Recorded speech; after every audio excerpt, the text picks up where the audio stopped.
Welcome to Good Morning Vail for this Saturday, August 19th edition. I'm your host, Ben Roof.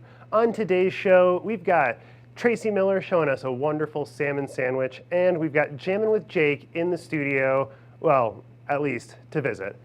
But if you're looking for something to do out in the valley today in Vail, there's mountaintop yoga up at Midvale starting at 10:30 this morning. And then after you've enjoyed some yoga, head on over to Lion's Head to enjoy some of the fantastic fine arts at the Vail Arts Fair. And of course, before you leave Vail, there's also Tony and Tina's wedding happening over at the Grand Hyatt, and that's going to be at 7:30 tonight. And of course, they're going to be running all weekend long.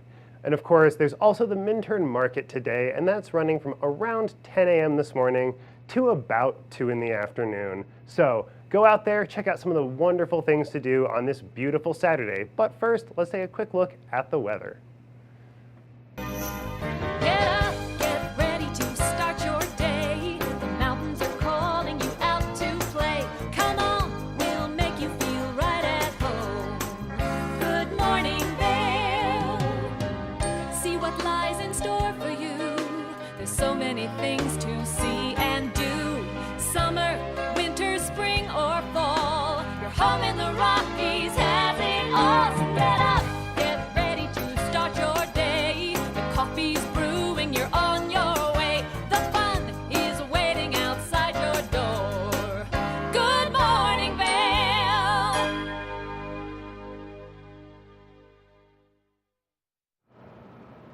Three, two, one, Mike and Q. So let's take a quick look at today's weather for us. Starting this morning around 8 a.m., we're looking at about 58 degrees, moving into a high of 81 towards the afternoon with a chance of rain about 30%, partly cloudy, winds south-southwest 5 to 10 miles an hour. Of course, that's a little bit less rain than we had tonight. I don't know if you guys woke up for that one, but man, that rain and thunder was quite amazing. As we're looking out through the rest of the day here, we're at, again, 58 degrees and sunny this morning, moving on to about 76 towards the afternoon.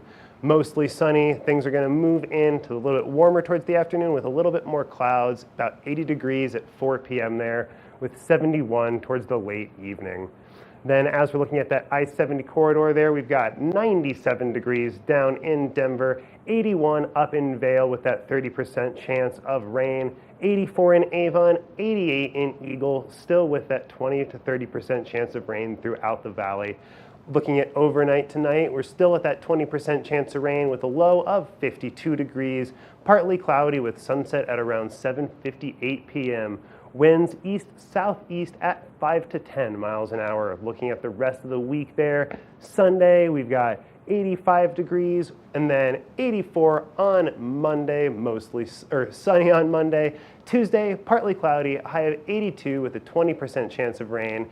Partly cloudy on Wednesday as well with that 30% chance of rain. And then we're looking at 78 degrees as our high on Thursday with a 40% chance of scattered thunderstorms.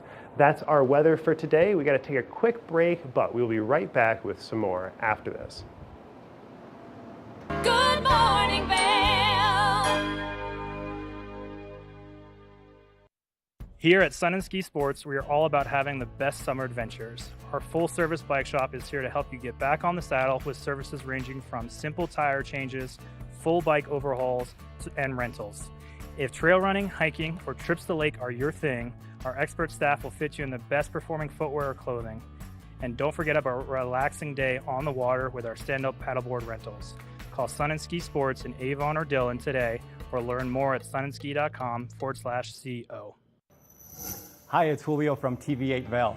Do you ever wonder why our tagline is "There's more for you on 92"? Because we're always bringing you more. More Good Morning Vail from 7 a.m. to 9 a.m. all year long. More local coverage with Vail Vibes and Covered Bridge on TV8.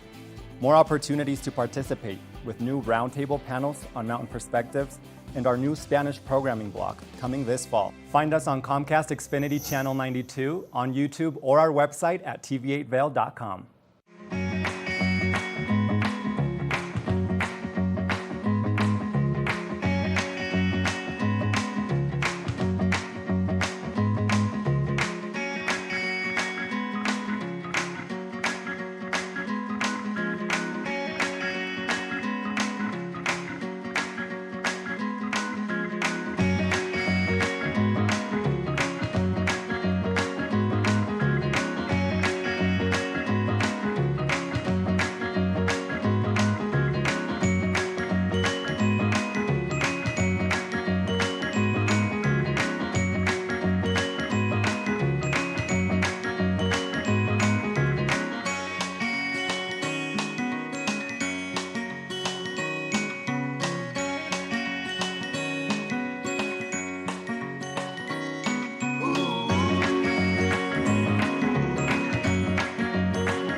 Did you know that all Eagle County residents and visitors can get a free Eagle Valley Library District card?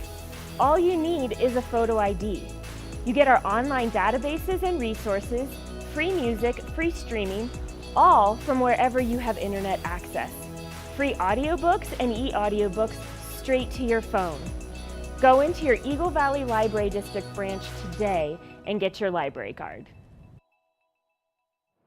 Good morning, Vale.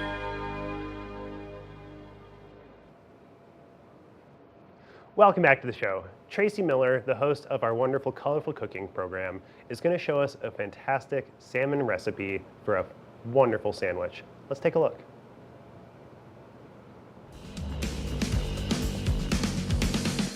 We've got a great menu today. Actually, this is going to be kind of a summertime menu. We are going to make a salmon sandwich with avocado and a potato salad. So the first thing I'm going to do right now is start cooking the salmon because we're going to cook it. You can serve the salmon sandwich warm if you want to, or you can package it up and serve it at room temperature or cool as well. So what we're going to do now is just start with cooking the salmon. I have a raw piece of salmon right here, and it's kind of a thick one too, so it's going to take a little while to cook. I'm going to put it in a frying pan. I've got the heat over a medium heat. I'm going to crank that up a little bit because if you remember some of the past classes, when we're putting something cold into our warm frying pan, it takes the temperature down. So you want to crank it up when you're first putting things in there. I'm going to use a little olive oil. You use whatever oil you like the best. We'll put that on the bottom, and then we are going to generously coat our salmon with salt and pepper. So that means you're really going to get every part of the salmon. This salmon has skin. Most of it does. So I'll show you how to remove that skin in an easy way as we cook it. We are going to put it meat side down in the pan. I'm going to just make sure that pan is kind of hot because, of course, we want that pan to be warm and get that sizzle whenever we put the meat in there. So here we go. Ooh, a little bit of a sizzle. I can crank it up just a tiny bit. So we're going to do skin side up. We will flip the salmon, and then once it cooks, the skin will easily peel right off. A lot of people like the skin, but it's a little more high in fat. You can crisp it up if you want to add it to the sandwich. I'm not going to teach you how to do that because this is a healthy cooking class, and the skin of things, animals, aren't always that healthy. So we have generously doused it with salt and pepper. We've got it in our pan, skin side up. It's maybe about an inch thick, so it is going to take a little bit of time to cook. I can hear it sizzling right now. I'm going to want to get a nice sear on the outside, and then I'm going to flip it over, and we will continue to cook it until it's done. Meanwhile, let's make some potato salad. So you got the little baby potatoes in your package today.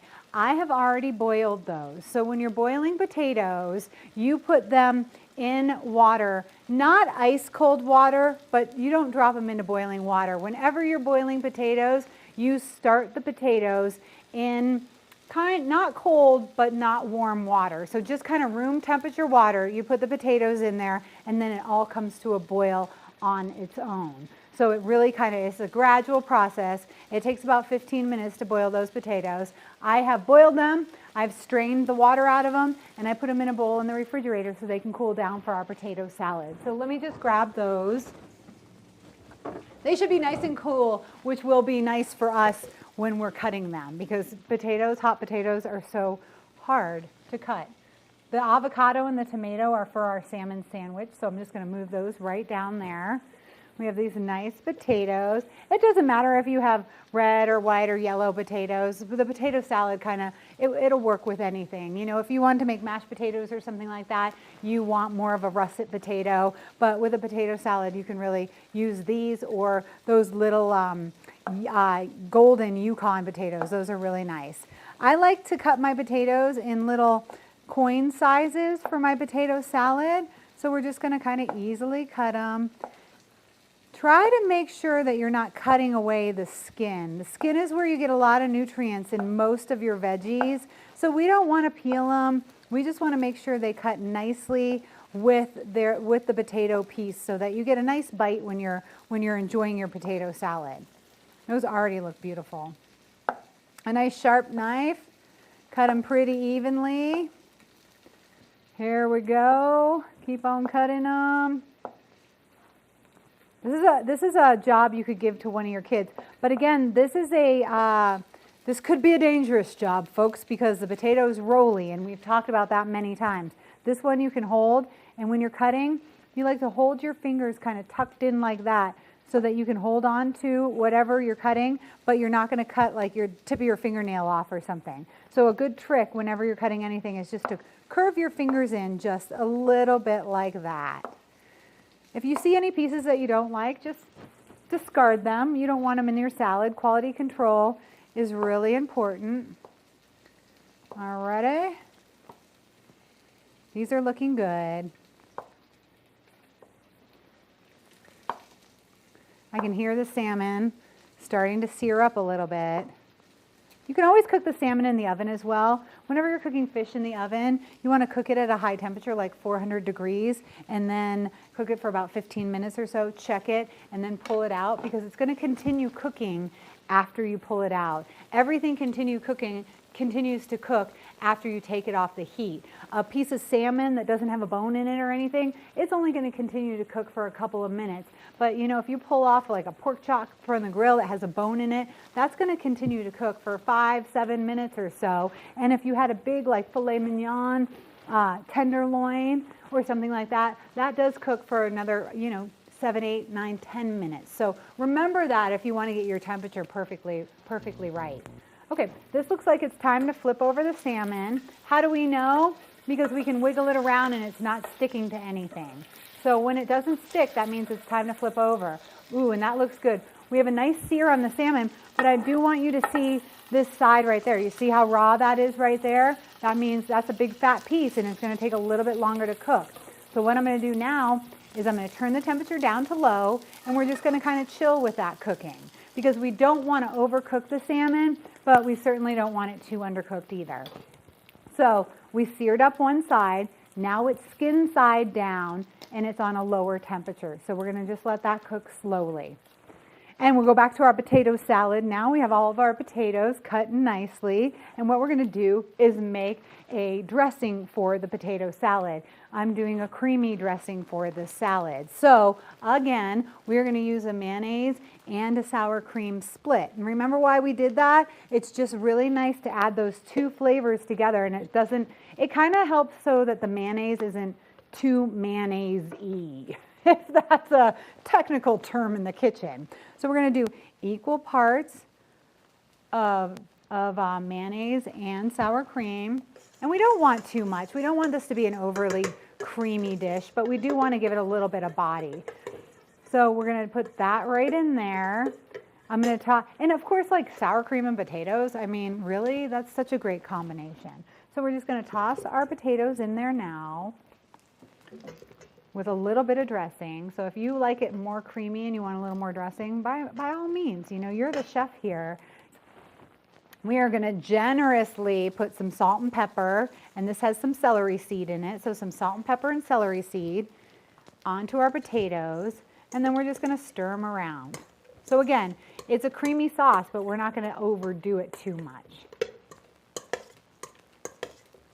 You could really stop here if you've got like plain Jane eaters around, or you could add some more goodies, and that's what we're going to do right now. I feel like we need something fun in this salad, so I've decided to bring in some pepperoncinis and some mustard. Mustard is always really nice in these kind of salads with the mayonnaise mixture. It just kind of gives it a little bit of a bite. So we'll add a little bit of mustard. I can smell the mustard. I can smell the heat from it. So we're looking at having just a little bit of spice here in our salad. So we're going to take a couple pepperoncinis. I'm going to do 3 of them, 3 big ones, because they're all different sizes. And we're just going to slice those, again, in little rings. I want to get a little bit of a bite to them, so I'm going to keep them intact in those rings. And that's kind of like what we did when we cut up the potatoes. So once again, going back to when you're making something or when you're cooking something, you kind of want things the same size. Just like in the salads, when we cut up the cucumbers and the carrots and things like that, we want them all just about the same size. Let's make sure we separate these. And this has a nice vinegary taste as well, so that's going to add a good flavor. If you don't like a peppercini, just adding a little bit of white wine vinegar or apple cider vinegar to this will kind of give you that acidic taste that you need. All right, so we've got it all stirred up. Really easy, simple. When your ingredients are this fresh, you know, when it's summertime and everything tastes so good, you really don't need to mix a lot of things in it. When I was first creating recipes, I would notice every time I was really messing up on a recipe, I'd be like, oh, add another thing to it, add another thing to it. And all of a sudden there were like 18 things in my dish and you couldn't really identify any nice flavors. And that's just because I was just trying to, like, you know, put a Band-Aid on something that didn't really need it. So if you have fresh, good ingredients, just go and highlight those ingredients. These potatoes are fresh. It's the season for them. The pepperoncinis are going to give it a little bit of a bite and a lot of acidic flavor, and that's going to be really, really nice. So we're going to pop this back into the refrigerator so it gets nice and cold. We're going to take a quick break and let our salmon finish cooking. It's starting to get nice and cooked up. I think it needs about 5 more minutes because you see, we don't want to overcook it. I don't want it all the way browned, but I do want that pink to be just a little bit less, kind of just a stripe down the middle. So we'll give that salmon 5 more minutes. We'll take a quick break. We'll cool off the potato salad. We'll learn about why this is so healthy. Good morning, Vale.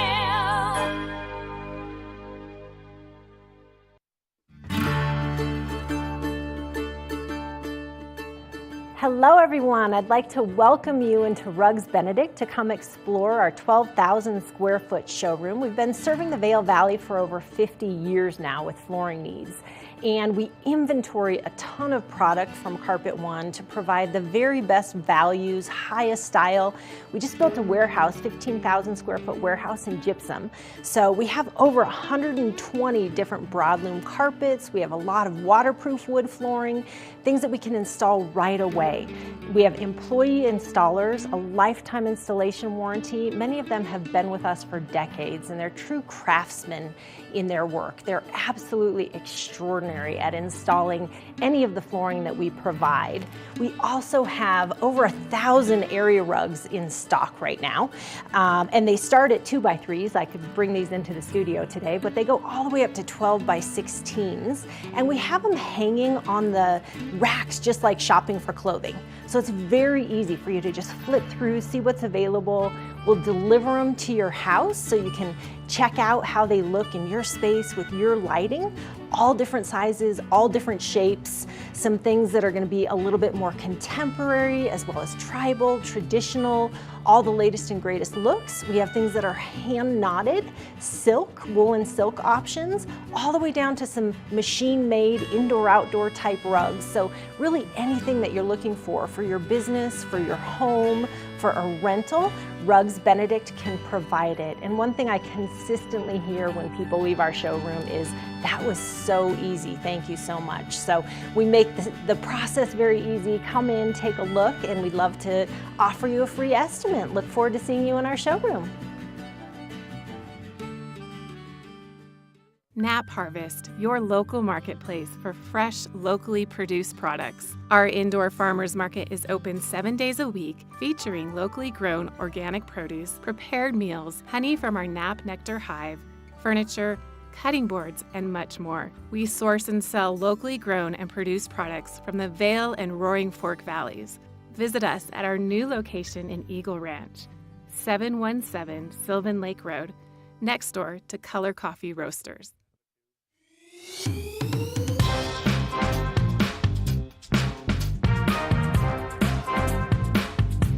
Thank you for watching Good Morning Vail. Have an amazing day. Get on out there, soak up that sunshine. We'll see you tomorrow right here for more Good Morning Vail. Bye, everyone. Hi, I'm Gretchen Pleshaw. You might recognize me from the Glitz and Glam with Gretchen. Maybe you hear my voice on the radio from time to time or see me out at a concert or two. I love concerts. If you see me out, the long mermaid hair, I'm almost 6 foot tall. It's hard to miss. Come and say hi, give me a high five, and make sure to watch me right here on TV8.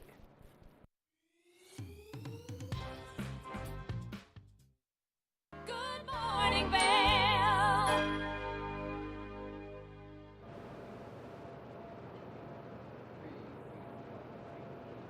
Welcome back to the show. That salmon fillet is really looking delicious. So let's see how Tracy turns that into a sandwich. Salmon has just been cooking slowly. So what I'm going to do is pull it off of the pan and let it rest for a minute. And then what's going to happen is that skin is going to come off really, really easily, and then we'll slice it or we'll shred it for the sandwiches. So our sandwiches are going to have salmon, lettuce, avocado, tomato, and sriracha mayo. I thought we had needed to kick it into high gear a little bit. I guess I've been craving spicy or something because we have the pepperoncinis in the potato salad, and then we have some sriracha mayo. Of course, you can make this mayo on your own if you prefer to do that. I usually do, but I've found that I've been using it for so many different ingredients and different dishes that it's just easy to buy it like this and easy to carry it around if you're doing picnics or anything like that. It just gives you that spice that you're looking for. All right, let's move on to avocados. So avocados became such a trendy ingredient in the last year that like some of the bigwig chefs in New York and stuff like that, they're not even using avocados anymore. They're like, ooh, avocado, that was so yesterday. Me, I love an avocado. However, they've gotten really expensive, and if you can find one for a good price, definitely buy it. But that's one of those things that you don't want to waste it. If you're paying $2.50 for this little avocado, you don't want to waste it. When you're picking out an avocado, you want it to have a little bit of give. Not a lot, because that means it's going to be bruised and brown inside, but you want it to have a little tiny bit of give there. You can kind of mush it a little bit. And then if the stem right there kind of pops off easy like that, that means that it's totally ripe. And make sure you get rid of that stem because nobody wants to chew that in their salmon sandwich. Okay, here is how you cut an avocado and peel it. This is the easiest way. This is the way you're going to get the most nutrients out of your avocado as well. You just take it. This is like what we did with the peach, or we tried to do with the peach, but it was underripe. But this is what you do. Peaches are stone fruits, and they have that pit right in the middle like an avocado. You cut it around, and then you turn it like that, and then you have your beautiful avocado. And this is a good one, for sure. That looks really, really good. I'm not wasting any bit of that. And then you cut it in half, and then you peel it like a banana. Ready? Look at that. A lot of the nutrients in many different fruits and vegetables are as close to the skin as possible. So you don't want to waste it. So this is absolutely the easiest way, in my opinion, to get the beauty of the avocado and all the meat that you have in there. So then we're going to slice it. A serving size should probably be about 1/4 of an avocado. So that's what we're going to stick with when we make this sandwich. So slice that nice and thin. Fan it out a little because we are going to put a little salt and pepper on it. Fruits and veggies, I really think need some salt and pepper. Even fruit, actually, sometimes just needs a little bit. You know, and you also want to flavor as you go when you're building sandwiches and different things. You can choose whatever kind of bread you want for this sandwich. A brioche roll would be really nice. I love these little 4-inch steak rolls that I get from Walmart, actually. They hold up really nicely. They're not dried out, and they're just kind of a perfect size, in my opinion, for a sandwich. Now, like I was saying, your avocado serving size is about 1/4. So we're going to put like 3 or 4 slices right there on the bottom. Let's see. Get that right down there and kind of smush it in a little, so that it becomes like a spread. You could mash it and then put it in mashed if you wanted to, but this is kind of nice too. And when I'm catering and I have people helping me make sandwiches, because I make so many sandwiches sometimes, every bite counts, folks. Don't just put one piece of avocado and then your first bite's gonna have no avocado. Every bite counts. So here we go. We have that. I'm gonna make this other one too. We're just gonna get some nice pieces of avocado in there.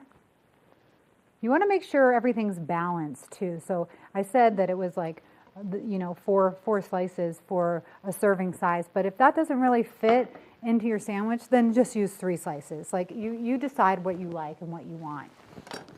All right, so we've got that. We're going to put a couple tomato slices too. So I have these nice Romas. Slice them thin. Tomatoes have a lot of juice in them, so this is going to make the sandwich a little bit juicier. So if you're taking this sandwich on a picnic or you're not going to eat it right away, you may want to add the tomatoes a little bit later. Again, we're going to season those because we're seasoning everything as it goes. So we season those, put a couple tomatoes right on there. Already this is looking so pretty.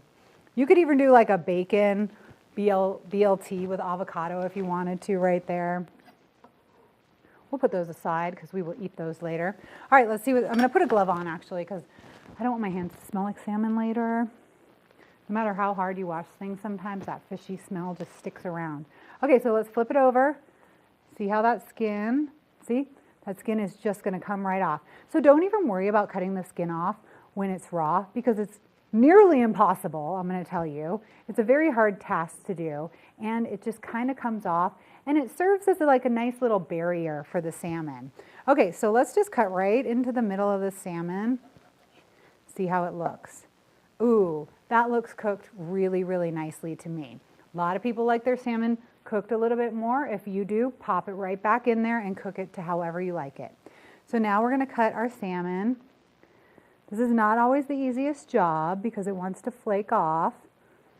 We can flake it a little. I guess, you know, do what your salmon wants. So it wants to be flaked a little. So we're going to put that salmon right there on top. That looks delicious. This one too. Just going to wiggle it around a little. We'll put that big piece right there on top. Okay. It smells really, really good. And now here's our secret ingredient, the sriracha mayo. This is going to be nice. Mayonnaise, avocado, orange is really nice with salmon as well. So let me get that. I'm going to coat it nicely too, especially if you like a kick. Definitely give it some space, give it a little attitude. Let it be kind of the star of the show with that salmon. Put a couple pieces of lettuce on top of there. And there you go. You have your delicious salmon sub with so many good veggies. I'm going to pair it right here with the potato salad. And you have yourself like a really, really nice summertime lunch or dinner. And again, wrap that up, put it in some saran wrap, and you have yourself a nice picnic dinner if you want it. So there you go. We have potato salad, which you can use with anything. It would go good with a steak or anything like that. And then we have our salmon sandwiches. Salmon and avocado, really giving you all those healthy omegas and fats and everything else you could ask for. So you can have a beautiful dinner. I mean, pair it with a nice glass of wine, do it with a glass of ice water. You will enjoy it. Thanks for joining me. I'm Tracy Miller. Good luck eating healthy. Good morning, Vale.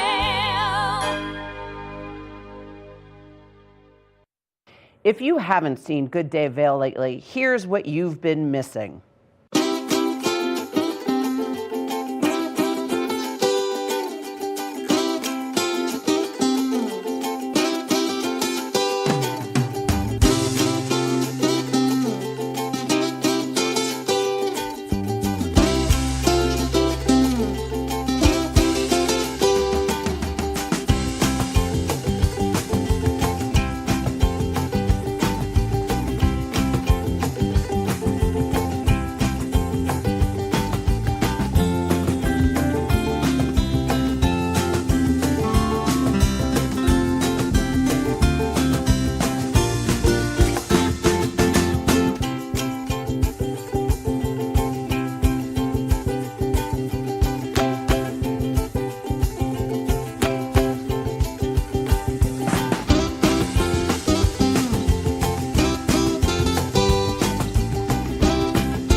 I'm Cece Zach, and I'm the host of Good Day Vale, and you can find us on Comcast Xfinity Channel 92 or on our website at tv8vale.com and on YouTube. We're here to serve the Vail Valley, and we look forward to sharing our story with all of you. Hi there. Are you ready to explore famous neighborhoods from New York City to Kentucky? Watch The Neighborhood with host Nicole Newman. featuring famous people, unique history, and delicious places to eat and drink. Our viewers get an inside personal look at each neighborhood. With each episode, we learn, grow, laugh, and live like a local, not just a visitor.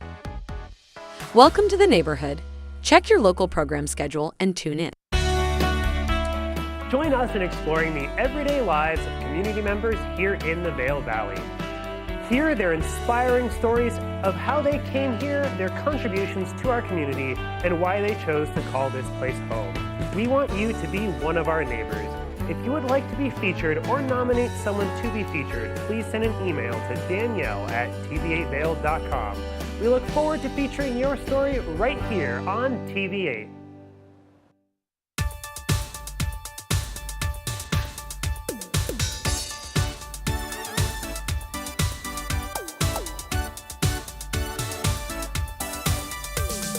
Snooki and Scott Show, we are feeling good today. Great show on the way. Absolutely. Welcome to our show. I'm Suki. I'm Scott. And we are feeling good today. You know why? Because we had a great show.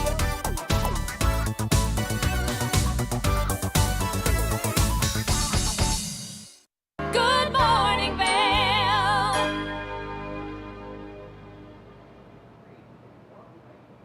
Welcome back. Let's take another quick look at today's weather. Starting off this morning around 8 a.m., we're looking at 58 degrees, moving on towards that high of 81 towards the afternoon. Rain, about 30% chance throughout the day, partly cloudy with south-southwest winds 5 to 10 miles an hour. As we're looking at the hourly forecast there again this morning, around 58 degrees, and we see some clouds moving in there towards the afternoon. Around noon, we've got 76 degrees, 80 degrees around 4 p.m., starting to cool off there towards the evening with those clouds sticking around. As we're looking at the I-70 corridor there, down in Denver, we're looking at a high of 97, 20% chance of rain. Moving up to the mountains a little bit cooler, 81 degrees in Vail, 84 in Avon, 88 in Eagle with a 20 to 30% chance of rain throughout the valley. Overnight tonight, we're looking at a low of 52 degrees, partly cloudy with sunset around 7:58 p.m. with a 20% chance of rain throughout the night and a 5 to 10 mile an hour winds coming from the east-southeast. Looking over at the daily forecast there, Sunday, 85 degrees, mostly Sunday.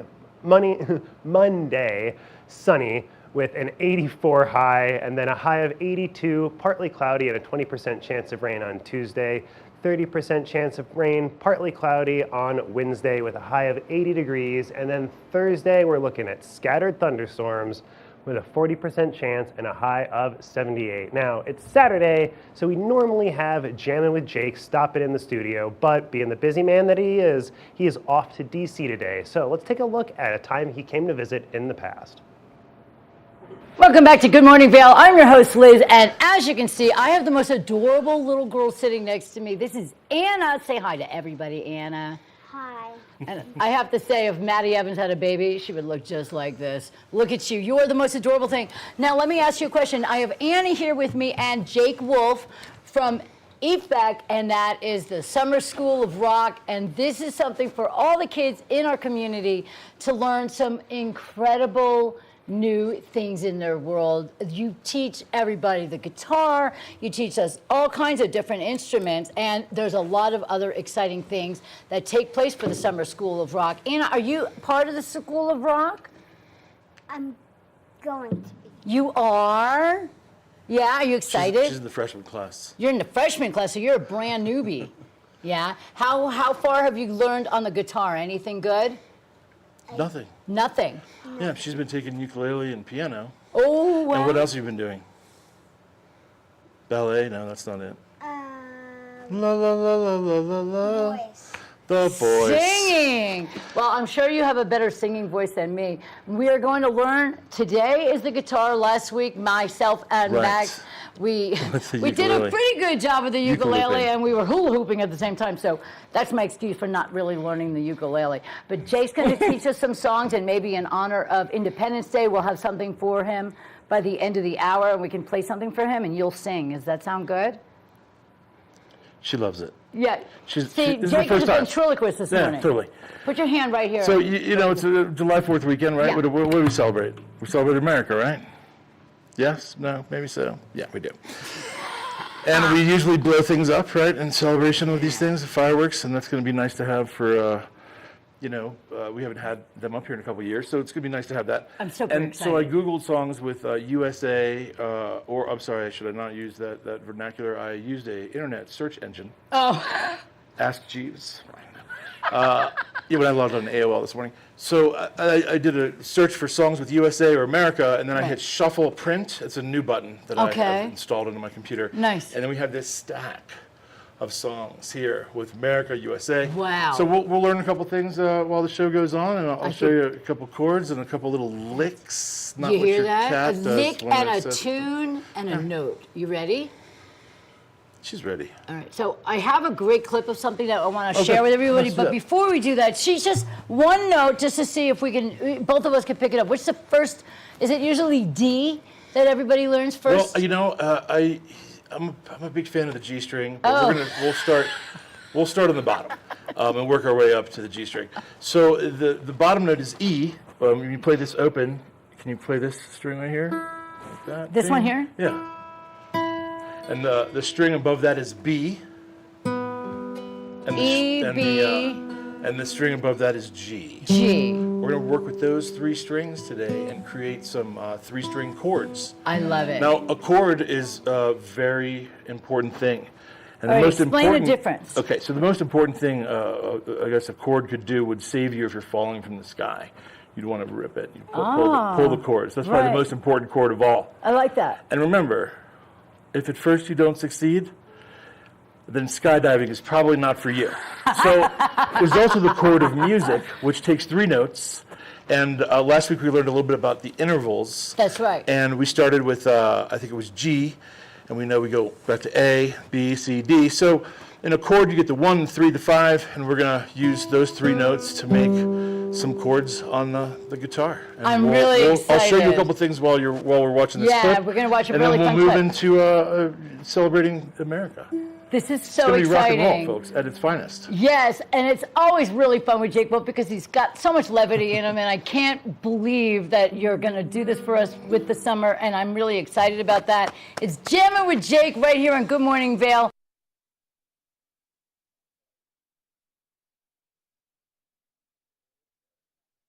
Good morning, Vail.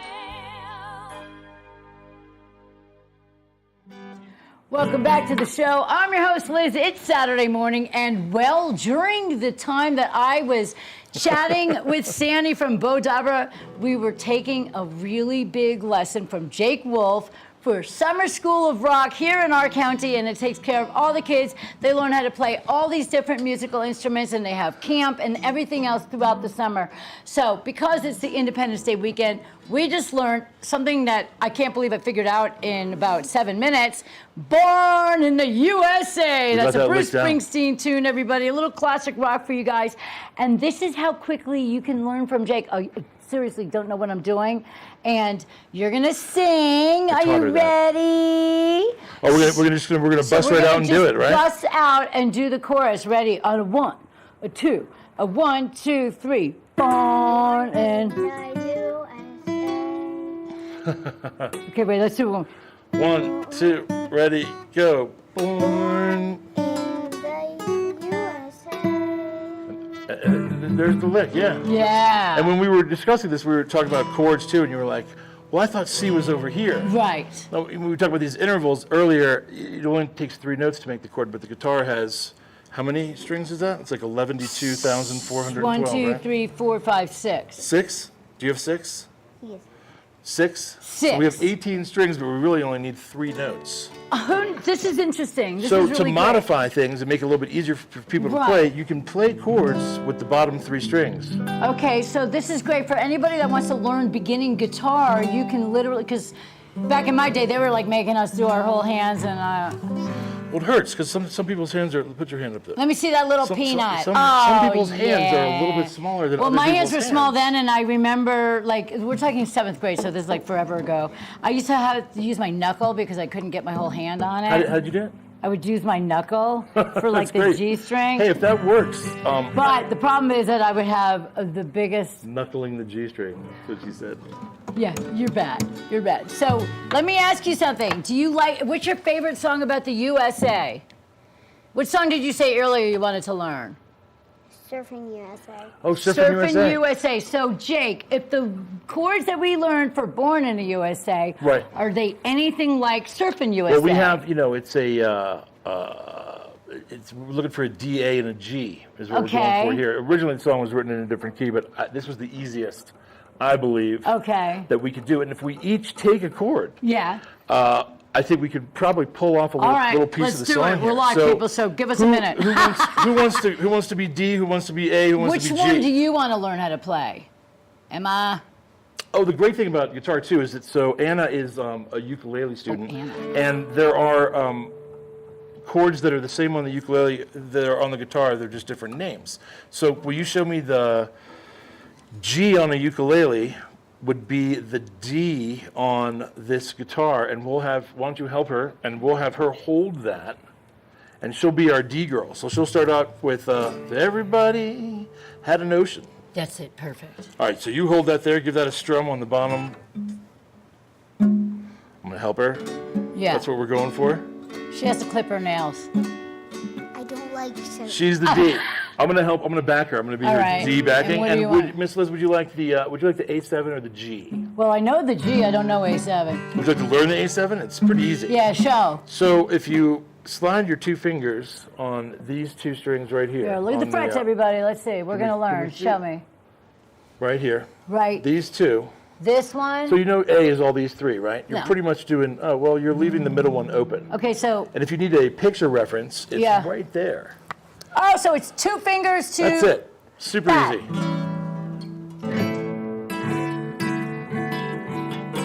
All right, everyone got surfing. Well, that's Anna's job. All right. Anna's going to be D, and then, Go back to and D, then I'll be on the G. All right, So, so we have across D, the A, USA. and G, A7 and G, and we're going to. Are you ready? This is how quick and easy you can learn through the Summer School of Rock. All right. 1, 2. If everyone had an ocean. That's Everybody you. had an ocean. Across the USA, then everybody'd be surfing like California. What's the Bushy, next bushy, line? blonde hairdo. Okay, But those are the three basic chords there: the A7, the D, and the G. so this is what I'm figuring out. This is the coolest thing about the guitar that I vaguely remember taking when I was about her age. So I do remember a few things, which is weird. But it's simple because the guitar seems to be the most popular instrument that kids want to learn first, with the exception of Anna over here. What was your you went ukulele, right, or piano? What was your first? Voice. We started Voice. voice. Let me And hear then that we voice. used the instruments to help her tune the voice. That's amazing. So And now you we're can on literally like a pathway to like find her the instrument of her, where she's gonna be the next Right. Taylor Swift. Yeah, totally. We use tuners. Can you sing the note? Let me hear you do it again. Real loud. There she is. There's that Yes, voice see? we knew was in there. She's gonna be a rock star one day. She's going to be a rock star. She And I'm already only looks like a taking rock star. 10%. I'm giving the parents a break on that deal. You discovered her here first on Good Morning Vale, everybody. Well, I'm having a really great time. I Yeah. think that we should. Should we figure learn a couple out- more? Yeah. So All right, if so you- let's look at these 3-string chords. This one, just all you have to do is hold the bottom string Right. on the first fret. Can you do that? Just hold this one right here and strum the bottom 3 strings. That's it. That's your G7. How easy is that? I never knew this chord before. So guitar's easier than I realized because I really thought it was this whole thing with the bars and all the stuff that you have to figure out. But there are ways to just get around Yeah. and do one chord with the bottom 3 strings. So while your first finger's there, if you Yeah. take your third finger and go down to the same string, 3rd fret and bottom 3 strings, that's just your regular G. G. Yeah. Look 3 at that, strings, you one guys. finger.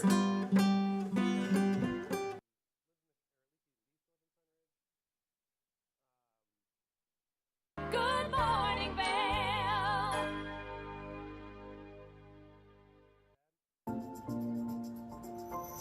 Familia de TV8, estamos muy emocionados de seguir avanzando nuestra programación en español. Recientemente tuvimos un exitoso evento donde colaboramos con nuestra comunidad para desarrollar ideas sobre nuestro contenido y nuestra programación en español. Así que muchísimas gracias a todas las personas que asistieron. Y si no tuviste la oportunidad de contribuir, aún puedes mandarme tus comentarios a través de correo electrónico. Y además te invitamos a seguir nuestras nuevas redes sociales para estar al tanto de todo nuestro contenido en español. Nos encuentras en Instagram y Facebook, @TV8 Conexión Latina, o nuestra página web tv8vel.com/Conexión Latina.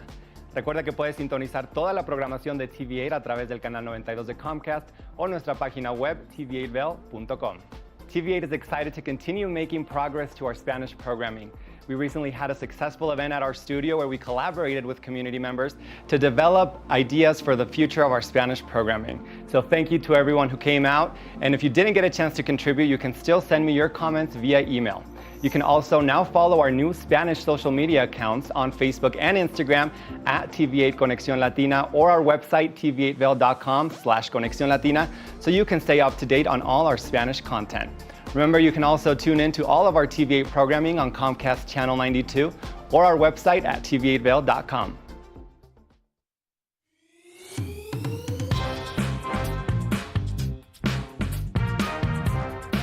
Well, Archer and I are going to get headed on further down the trail, but I hope you'll catch up with us a little bit later.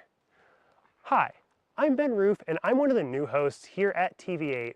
I'm so excited to share all of my explorations throughout the Vail Valley with my dog Archer, where we'll be taking you to hiking trails, biking trails, maybe we'll go rafting, fishing, or whatever else we can come up with. I'm so excited to share all of that with you in my new segment, Outdoor Adventures. Don't forget to catch up with us every day right here at TV8 Vail or at tv8vel.com, because there's always more for you on 92.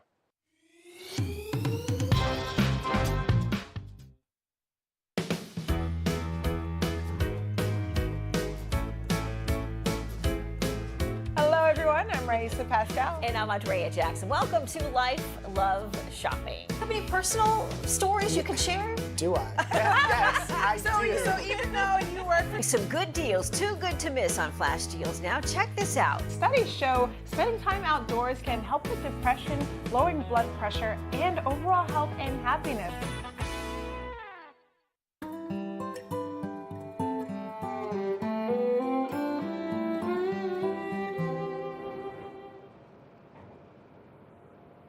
Good morning, Vail. Welcome back to the show. Jammin' with Jake is always such a great segment, especially since he's always out in the community supporting music education through the Eagle County schools and through his School of Rock. So let's see how that lesson continues on. Welcome back to Good Morning Vail on TV8. It's Saturday morning, and I'm your host, Liz, and I got my guitar right here. I've learned a couple of chords already with Jake Wolf from EFEX Summer School of Rock. I am here with Jake Wolf and this beautiful girl. Anna, how are you feeling this morning now that you've been on camera for a little bit? You feel more warmed up? What did we forget to do before we played? What should you do always before you play? Stretch. You want to show us a stretch or two? Who knew? You should stretch Come your on. fingers like We got any other this. part of your body before you exercise it. So show me a finger exercise. Oh, yeah, we do this one, right? Gently. You have to honor your body, because look what just happened. She played so hard. She played so hard that we're going to have to Jeff Healy the guitar for her for the rest of Little this. red dot For this. right here is a flap of skin that came up. That's right. I'm crazy. We're It's a also- good thing I don't have we're- kids. I'd be running away in the other direction. We're also doing first aid lessons here for Yeah, for well, the you camp. know, when you're a kid, you hurt yourself, but you pop right on back. Yeah. So we are in the middle of learning Rockin' in the USA, which Mhm. we've actually pretty much got down. We're going to have 3 different chords for all of us. But what I want to just do really fast before we get into our song and close out the show with you, let everybody know about Summer School of Rock and how they can get their kids signed up, because this is something, I have to say, I went away to camp when I was a kid, and nothing was more satisfying, first of all, for my parents to get rid of me for a little while. But you learn independence, you learn new things, you learn how to make new friends, and it's just a really amazing experience. So summer camp for kids, for me and anybody else, I think it's something super spectacular. They get their own independent streak, and they learn new and different things. Yeah. Same with Summer School of Rock, Yep. because they don't only learn instruments, you're going to learn a lot of other things. You're going to have arts and crafts. Yes. We do all kinds of wonderful things. You show up in the morning. Right. We settle down on the beach, the Little Beach Amphitheater in Minturn, which is just a beautiful spot. We also, we circle up, we do a little kids yoga. Nice. Kids get to choose some poses. That's going to be a lot of fun. Look, do you like the yoga? Unfortunately, I'm so inflexible that my downward dog and plank pose are The same. Yeah, it's like the same thing. It's like just, I call it passed out wolf. Pretty much. The dead dog pose. That's my pose. We also do a little circling up, a little meditation Nice. to invoke the spirit. We pick a note, and sometimes we'll sing a note. What's your favorite note? So we'll warm up on a note. Like we'll find one that we're doing for the song of the day. So the song of the day is on C. We're on A string, and yeah. Can you sing this note with us? I have a really bad sing. Yeah. So then we get in tune with each other. Wow. And I pick a note from the song that we're going to learn for the day. So then all the kids now are kind of, they're in sync. But you know what else I like? That you give them a little bit of a spiritual experience, because kids really are sponges and they absorb everything. do. So I love that you give them a little do. meditation, a little peace of mind, a little yoga. It's a journey. Because it is a journey. And it's a spiritual we journey. need- Music, right? And we need the kids today. We Do you need feel them. good about that? I know it's early. It's also a good, journey getting into bed. She taking colored a her nap hair later. for the show today, everybody. Look, what colors did you use? Purple and blue. Purple and blue. That's See, now she's fabulous. got her voice. Right before we Yep. close the show, you're Yeah. going to get out of your nervousness, right? All right, so what So I there's really also, I just want to finish enjoy- up the yeah, drum. We please. do drums there also. Okay. You can't have these kids playing all day long because then their hands fall apart. Right. So we we teach them how to play drums, and we do some adaptations. Like if you can't get it this way, then let's play the chord this way. That's how you're doing Can it you today. show us that E minor? Show us E minor. Jeff Healey style. Come on, Anna. Not Sean Healy, but Jeff Healey. Right. Yeah. So I mean, that works. I mean, Right on. if you can get the sound out of it, then I feel like I that's think a that win. the hardest right? part is getting the sound, because like if you have fingernails. It's true. This was a hard one this week. We picked a hard instrument to learn this week. Next week we'll try something easier. Like, how do you feel about French horn? Ooh, will it make me dizzy? Probably. Nice, I'm They ready say for French it. horn is the hardest instrument to play in the world. Well, I tried to learn the flute and I kept getting like hyperventilation, so I was like, okay, I can't get that down. If you have a problem with the flute, then the French horn. Maybe French horn will not be the instrument of the. I think it'll be fun. It'll be fun to watch me fall over from dizziness. Well, this is a great morning, and how do you feel about School of Rock? Are you excited about getting involved? Yeah? Look at the excitement beaming from her. It's beaming. Boom. Look at that face. Oh my God, is she the cutest thing, everybody? So at the end of the week, the kids will put on a show. And sometimes the situation is that, all the kids can't get all the chords, but they can get at least one. Right. So we put them in little groups of like, this is your chord, this is your chord. well, that's what we're gonna do Like we now, were talking because- about, like, you is going to be the D. You're the D that's going to be the U in the USA of the Rockin' USA. So I it's actually a understand that. R-O-C-K in the DSA. Yeah. You. All right. But Well, we'll we do have D. a minute to get We're out gonna of this. play D, and then you're gonna say U. Okay. So USA. D-U, yeah. Okay. R-O-C-K in the. That's your part. You. Okay. Oh, listen how great that is. Yeah. Not We too switched bad. this chord to E minor, by the way, because she's a minor. And I think putting the third finger down would have caused more bruises, and we don't want to. I'll tell you we don't what, wanna if you end up really want to walking learn out the that guitar, way. you're going to have to condition your fingers to get a little callousy, because this is important. It'll happen. Yeah. Yeah. Or play with nylon strings. All right, well, it is the 4th of July weekend, is. everybody. Lots That of was great the theme. I hope you celebrations. guys got the theme. So we can't wait to see you guys out, and we are going to close out the song and the show Yeah. with Rockin' in the USA by John Mellencamp. Wait, is there a cougar involved? I think he He dropped lost the cougar by He that. divorced the cougar. Yeah. This guy used to have a cougar, and he's gone. It's gone. He's All just, right, ready? He's just a Mellencamp. One, All right. 2, 3, 4. R-O-C-K in the USA. Let's hear you sing it. 1, 2, USA. 3, 4. R-O-C-K in the USA. in the USA. It's Good Morning Vale, everybody. USA. And we are learning another new instrument with Jake Wolf from Summer School of Rock. JakeWolf.com to get your kids all signed up and have a great experience.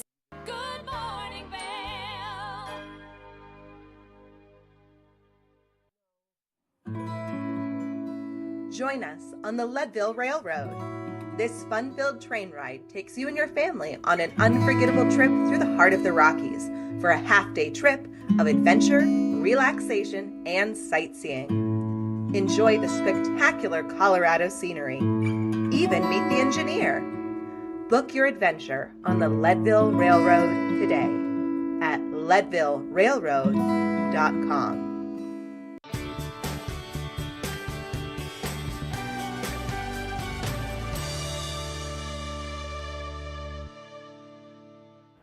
Welcome to the TV8 Visitors Bureau. I'm one of your hosts, Maddie Evans. Now we've got a really cool new concept taking place here in the town of Avon, Eaglevale, and Vale. And it's a great way to use as an alternative. Instead of driving your car, you can shift your ride to one of these incredible electric bikes behind me. Now this is a really cool rental system and you can control it all right from the power of your hands, right from your cell phone by downloading the Shift Bike app. And then from there, you can get over there and enjoy the incredible amenities that these bikes have to offer. We're gonna walk you through it, but in order to do it, you have to download the app. So Shift Bike is the app, and then you can use the coupon code Shift Your Ride for the first 30 minutes free. And we're gonna walk you through the pricing and everything here and how you can get one of the bikes. Let's get started.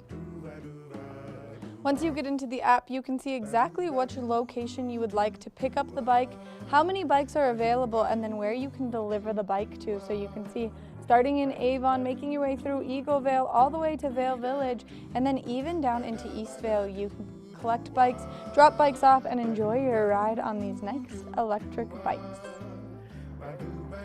Once you've scanned the QR code to get the bike unlocked, it's really important that you have safety first, so always make sure that you have your helmet with you. That way you can pop that on and you're nice and safe. Now, once you get the bike unlocked, it's super easy. You'll just take that lock right off the back. You'll see that you'll have this big, nice coiled cord, but there's a hook on the back for you to hook that to so that it is nice and out of your way while you are riding the bike. That way you're nice and safe and everyone around you is nice and safe so you don't tip over on the bike. And then once you've got that all secured, you're all set to go. You can just kick that kickstand up and start enjoying your ride. Now remember that these are pedal assist and there are some rules. To get the bike back to where you got it or to get it to your next destination, you can always use the app to see all of the great places where you can drop these off. Once you are done on your adventure on the Shift bikes, they're a ton of fun and you can see that you can get going pretty fast on them, especially with that nice little pedal assist. You'll take the bike back, lock it back up in one of the great charging stations that they have available, and then once you're done locking it up, make sure that you take your app out and you end the ride, because it is going to make sure that that bike is in the correct spot for you to have ended your ride, and that way it will not continue to charge you. That has been this edition of the TV8 Visitors Bureau. We can't wait to bring you more great information, but make sure that you get out there and you use the Shift Bike to shift your ride throughout the community.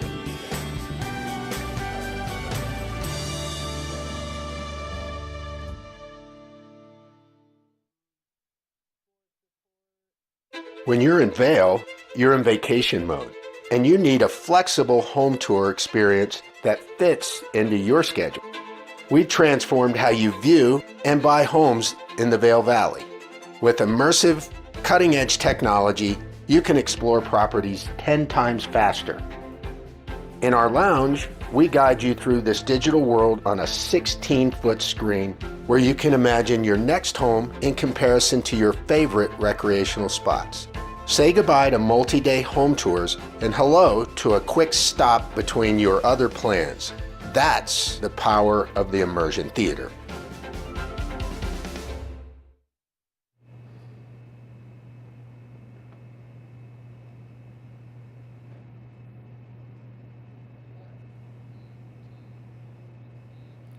Welcome back to the beginning of the second hour of Good Morning Vail here on Saturday, August 19th. I'm your in-studio host, Ben Roof.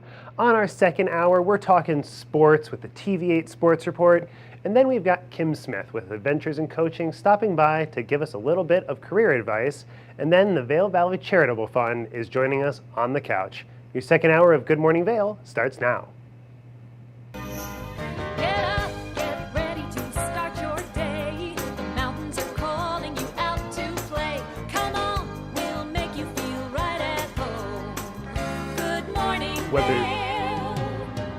See what lies in store for you.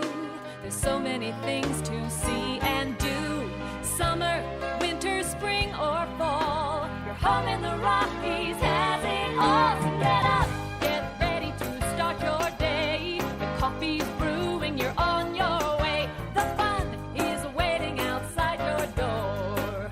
Good morning, Vail.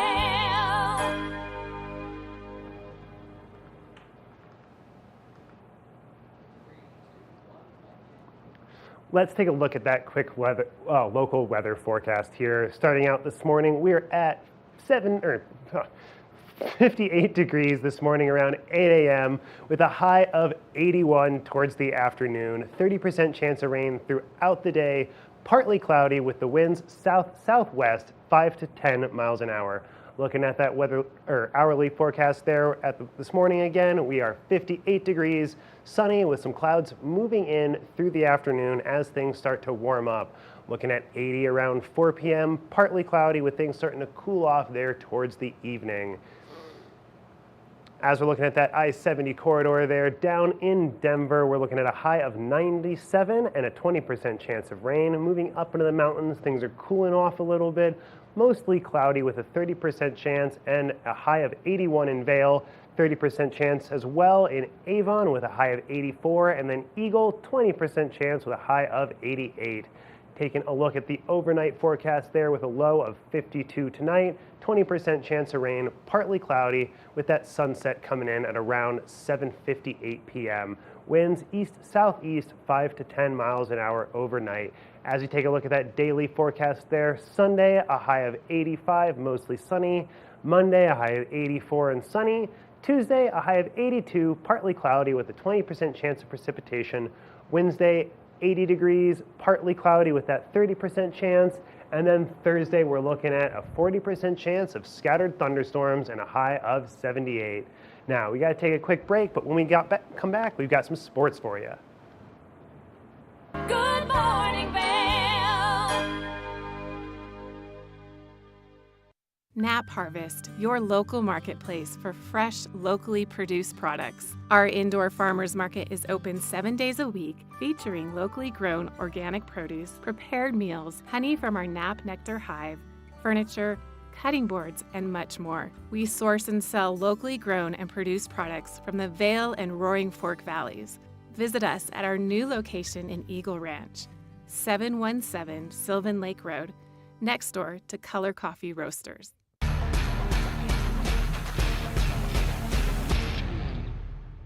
Do you love the outdoor lifestyle? Make sure you tune in every day at 7 p.m. to catch Scoreboard Nation. It's an outdoor lifestyle show dedicated to your 3 favorite mountain towns, Vail, Beaver Creek, Park City, and Reno, Tahoe.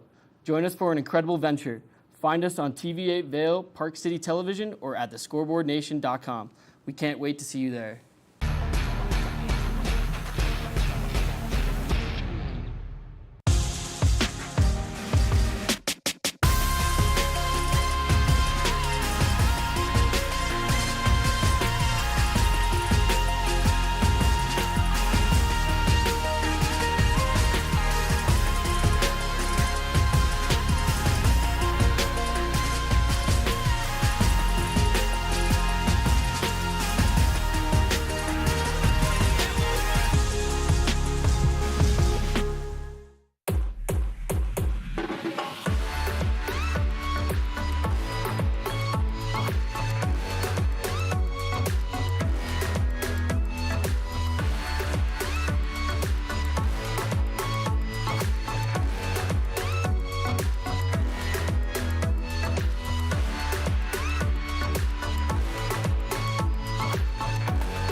TV8 in Vail, I'm Avisha Scarborough at the Gerald R. Ford Amphitheater.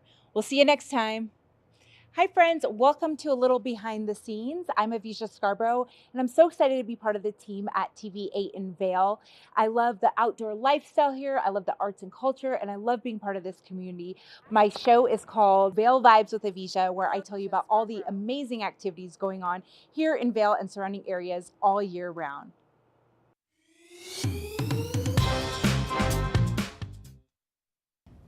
Did you know that all Eagle County residents and visitors can get a free Eagle Valley Library District card? All you need is a photo ID. You get our online databases and resources, free music, free streaming, all from wherever you have internet access. Free audiobooks and e-audiobooks straight to your phone. Go into your Eagle Valley Library District branch today and get your library card. Good morning, Vail.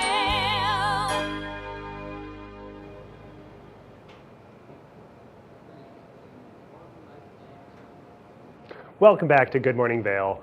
Right now, the Leadville 100, the foot race is underway, but Robbie Whittle has got a sports report for us following up on last week's biking Leadville 100. All right, thanks for joining us. So last season, Vail Mountain School boys soccer took home the Class 2A state championship, and this year, they have one thing on their mind, entering a new season.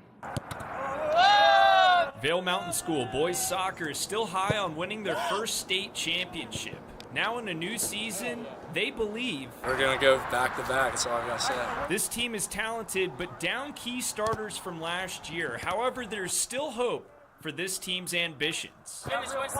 I would love to see Rutley playing Division I soccer one day. I would love to see him wear a USA soccer jersey one day. I think if that's something that he wants to do, he's got the work ethic and the mentality to do it. Junior midfielder Rutley Heineman is the reigning 2A state player of the year. Heineman punched in 14 goals last season, but he's more than a scoring machine. He really just gives us confidence, I think. Having a player like that, having someone lead us all the way to a final, basically carried us throughout the whole season last year. Yeah, gives us confidence. We can give him the ball and know something good's about him. Heineman's talent goes without question. Oh yeah, Hank! But when talking with him about the spotlight surrounding him this upcoming season, he explained the credit goes to someone else. I can only really thank my teammates. It was amazing. They congratulated me. They were just... They're amazing. So a lot of gratitude from you there towards your teammates, but with that being said, what do you and your teammates need to focus on in order to get back to the state championship this season? I feel like it's really coming together. Like the way we did last year as a team, we kind of just clicked during the playoffs, and that's, I think, how a team kind of just gets through any season. And how confident are you in your team's abilities to execute? We're ready. We're ready to go. Yeah, we're all excited. We're ready to play. We're ready to start the season, and we're ready to win it back. Vail Mountain School boys soccer kicks off their season against Moffett County. Now we'll head over to Gypsum, where Eagle Valley girls volleyball is entering this season with the target on their back. But head coach Michael Garvey says his Devils aren't afraid of a little heat. When the top dog enters a new season, pressure to succeed early builds. But head coach of Eagle Valley Volleyball, Michael Garvey, welcomes the heat. It's a great challenge to have, to be able to say, all right, we're going to get everybody's best match. Ultimately, that only makes us better. Garvey's girls dominated their conference last season, finishing with a perfect 10-0 record. But this year, that's not good enough. Last year, there was a team better than we were. So we want to set ourselves up in a situation this year that we're the best team. They're not a satisfied team. So when they're given places to improve as an individual or as a team, they take it and run with it. A state title is on the team's mind, but last year's conference championship should still be celebrated. Garvey's excited the team he's coached for now 6 years is receiving recognition, but he wants his girls to remember, if you're the league champions, you better act like it. So we need to be the most respectful team. We need to be the kindest team. Every time you hear Eagle Valley High School, we want you talking about how great our kids are before we start talking about volleyball. That's what a league champion should do. Eagle Valley Volleyball will play their first game of the season against Basalt at home in Gypsum. Now, last season, there was a lot of success surrounding the boys cross country team at Eagle Valley High School, and this year, they've lost their star runner, Jake Drever, to Boise State, but nevertheless, this team is still feeling confident entering a new season. So I'm with head coach of Eagle Valley, Melinda Brandt, and there's a fall season approaching for the Devils this season. How are you doing, Coach? We are really looking forward to it. Today's our first day of practice, and we got a great group out. We have about 45 on our roster right now. Okay, and kind of walk through me, there's a lot going on behind us. What's about to take place? On the first day, we always do a 2-mile time trial. We just want to see where kids are at after their summer training. It also helps us identify their pace for workouts so we can move forward with workouts at the right pace for them. New year, new season, a lot of success last year. What's the expectation as the head coach of this Devils program? Yeah, I think it's to keep moving forward and keep that trajectory. I knew we were a top 10 team for about the last 2 years. We just couldn't pull it together at the end. So in 2022, to be 4th at state, we want to be right back there this year. I'd love to see us higher at regionals. We were 3rd in the region, but 4th at state. So our region's one of the toughest regions, and we came back and beat all the teams, or we beat the teams that beat us and the regionals, and then Central beat us. So we just want to be that top team from the Western Slope this year for the fellas. And the girls are making a big comeback. We're putting the pieces together. We got some new pieces on the girls' side, so we're really looking forward to seeing how they'll compete this year. Okay, and last year you lost 2 of your top seniors from last year's team. They were very successful and talented runners in themselves, but do you see anyone else stepping up to kind of fill that gap?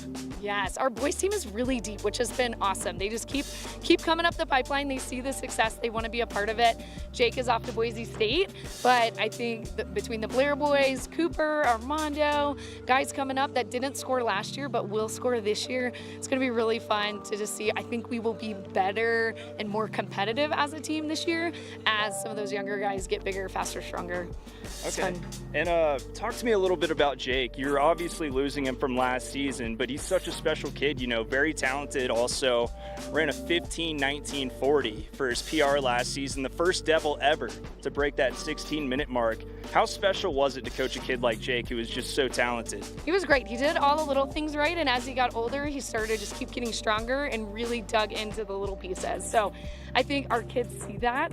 They see that one of their peers did something really special, broke 16 not just once, but 6 times over the season. And so it wasn't just a fluke run. He just kept throwing down awesome times. So to have the other guys see them, and they know they want to go out after that. So now that 16's been broken, I think the kids are just going to keep going after that. So I think we could have 3 or 4 guys under that mark this year, which would be phenomenal. Well, not under his school record, but under 16. I think I would not be surprised by that. That's kind of the goal for them. So yeah. Okay, awesome. And you guys, your best finish ever in program history was 11th. Last year, you guys go to states and blow that out of the water with 4th. With that finish, what do you think's the expectation there? Like, could you go back to states this season? You just talked about some new talent there that may be able to fill in for Jake as he's gone this year. But what's kind of the expectation there? Do you want to get back up to 4th place or maybe even improve on that mark? Yeah, I think cross country is interesting, right? Because I can't control what the other teams are doing. We can just control how much work we're putting in. And so our guys are ready to put in the work. They're ready to gel. Just a few weeks ago, we won the National High School Trail Championships with some of the guys that are returning. Jake was a part of that team too, because they get to have returning or graduated kids on those programs too. But Eagle Valley is put their name on the map again right away as the first big summer competition for the cross country athletes. So we're really proud of those guys for going out there and doing that over the summer. So I think it's just gonna build and build and build, and we just have guys that keep stepping up, which is phenomenal. We have freshmen that are coming in that are already making some noise that are kind of surprises for us right now. So we have seniors, juniors, sophomores, freshmen that I think will all be a part of the varsity roster, and that have all had experience. Jackson Fillmore's coming up, and he's already had multiple years of varsity experience, and so it's just really fun to see the depth of our boys program and just to be strong year in and year out. But last year was really the culmination of a lot of years getting put together to finally get 4th. So it was just fantastic. The guys were stoked, and I think we can be right back there. Just kind of have to see how we compete with the other teams in the state and some of the big dog teams. We got some big races this year. Well, we'll get to see them. We have Liberty Bell on our schedule. Our first race is in the Front Range, so we get to see that. We'll get to run Junction twice this year, so we'll have the speedy times flowing for that. And then we're going to go to Indiana this year for an out-of-state race at the Nike Twilight meet there. So they'll get some out-of-state competition too. So that'll be awesome. Okay, awesome, Coach. And like we talked about earlier, a lot of firsts for this team last season. What first do you see for this cross-country boys program this season, maybe on the horizon? That's a good question. I don't know. I think just having a stronger pack of guys that are all ready to take kind of that next step. So, like I said, 3 or 4 guys maybe going under 16 because it's been done. Now they can chase it. So I think Jake just paved the path, and other guys paved the path before Jake. So it just keeps elevating like each year, which I think is just a really great quality about our program. And on the girls' side, they've seen kind of the fast girls come through, but with Ellie qualifying last year and then now having multiple girls who I think can chase her down, it's going to be really fun to see how strong they get too. Okay, and Coach, we've talked a lot about times. You know, we've talked about Jake in the past, breaking that 16-minute mark, and maybe what some of the boys can do this season for this team to get back to that 4th spot at states or even higher. But, you know, there's a lot going on in your head with all that jumbled in there at the same time, but I'm breaking it down easy for you right now. What are you looking forward to, just plain and simple, the most this season? Oh, man, I just love seeing kids grow. I think that is one of my favorite things. Seeing them come together as a team, seeing them find a place in the school. Eagle Valley's over 1,000 kids now, so when kids find a home with our cross-country team, that just really fuels me to say, hey, you know you're welcome here. You know you're going to grow here. I said our word for today, even on the first day of practice, is growth. Don't focus on how hard this 2-mile may seem on day 1, but we're gonna grow. We're gonna get better. We do this 2-mile at the end of the season too, and they see how much they've grown. Cross country is not like track where every meet is different, every course is different, and so to see them grow from a 2-mile to a 2-mile, they can see all the work they've put in. And so seeing the personal connection, seeing the leadership develop, and just seeing their personal growth is one of my highlights of the season. Okay, so many things to look forward to this season. Any other exciting events coming up that you'd like to talk about? Well, our exciting event is our home meet. We get to bring our home meet back. So we're going to be up at the Sienna Valley Club here on September 16th and hosting, we already have 15 teams committed, but we haven't had a home meet since 2020. So we're really excited to bring that back for the community so Gypsum and Eagle can really see all that cross country has. We'll have a kids race, a citizens race. So that is something that's really exciting for us too. Now down in Leadville, our friend Mae Jackson on her bicycle completed her first ever Leadville Trail 100, and this was her 3rd attempt. Ben Roof caught up with Jackson to see how she's feeling post-race. We're here with Mae Jackson, who we spoke to last week about her Leadville 100 race that happened over the weekend. And how did things go, Mae? Things went well. I finished. I didn't hit my personal goal time, but I hit my overall goal time of finishing under 12 hours. My finish time was 11 hours and 42 minutes, which is a really long time on the bike, but it's much better than being on the bike for 12:46, so much improved. So how did your expectations of the race this past weekend match up to the realities? Were there any things that you encountered that you didn't expect? Were there any things that were unusual, anything like that? This year, the race went really well. I really didn't have any big issues during the race. I didn't break a rim, which that made me really happy. Weather cooperated so well. It was slightly overcast for most of the race. Luckily, the pace I rode at, it kept me out of any of the rain that occurred on course. My crews out there nailed it. I got to see my bike coach on the way back in the last 30 miles. And a friend of mine who lived up in Leadville actually kind of helped coach me through the last mile. It was really, really a great experience. And I got so lucky. I didn't have any mechanicals. I didn't have any issues on course. So it went really well. We managed to catch you riding through at the pipeline stop, and at that point it seemed like things were doing really well. It seems like you were really in high spirits, but I imagine that things could have changed if you'd gotten rained on real bad, or if you'd ended up having a really rough last couple, 10 miles or so. Tell me about that last little bit of the race. Like, how did you push through and dig deep to find that extra grit you needed to finish? Definitely towards after pipeline, it gets really hard. You've got that power line climb, and that the first year I raced Leadville was really where I hit a struggle point. Like, I got off my bike that year. I wanted to throw my bike back down the hill and just kind of quit and give up. Luckily, I didn't that year. And this year, just due to having slightly better nutrition and hydrating better, like, I was really able to keep pushing through and just kind of dig down. My body was hurting at that point, but it's, you know, you're so close to the finish line and you know it's there. And my timer on my computer, like, I knew I could make that finish in under 12 hours. And so it was just really looking inside, digging deep, and just continuing to turn those pedals. And seeing my bike coach towards the top of Carter Hill really, really helped. Seeing him and his family it's kind of the icing on the cake and just really a special moment for me. Well, I would imagine that both having that team to help motivate you really helps get you through that last mile, last 10 miles, last 30 miles, depending on how long the race is. But Absolutely. one thing I would imagine that a lot of people don't necessarily think about is nutrition and how big of impact nutrition can have on an endurance race like that. What are the things that you kind of think of when you're leading up to the race, and kind of what are your thoughts about nutrition, both in the days leading up and for the race itself? I mean, in the days leading up, it's super important to make sure you're putting in enough calories and extra calories, because you kind of want those calories stored in your muscles to be able to pull from them. And just staying super well hydrated, because you're going to put your body through immense pain and just caloric use.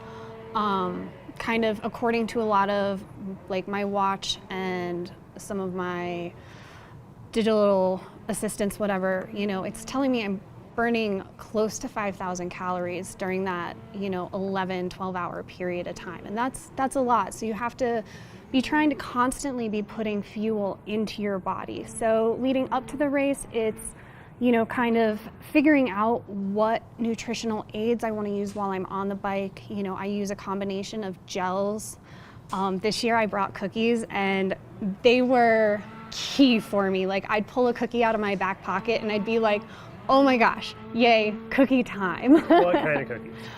They were Adam's great-grandmother's gingerbread cookies, or ginger snaps. They are fantastic. Like, I'd eat that and it actually kind of put a smile on my face.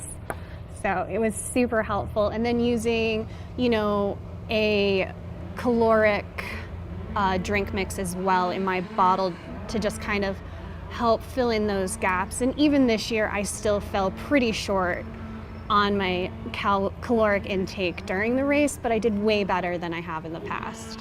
Well, and I would imagine that you can't exactly eat a meal during the race. So it's a lot of, like, snacking on the go, but I would imagine that since it is a race, you don't have a lot of time for, the biology needs either.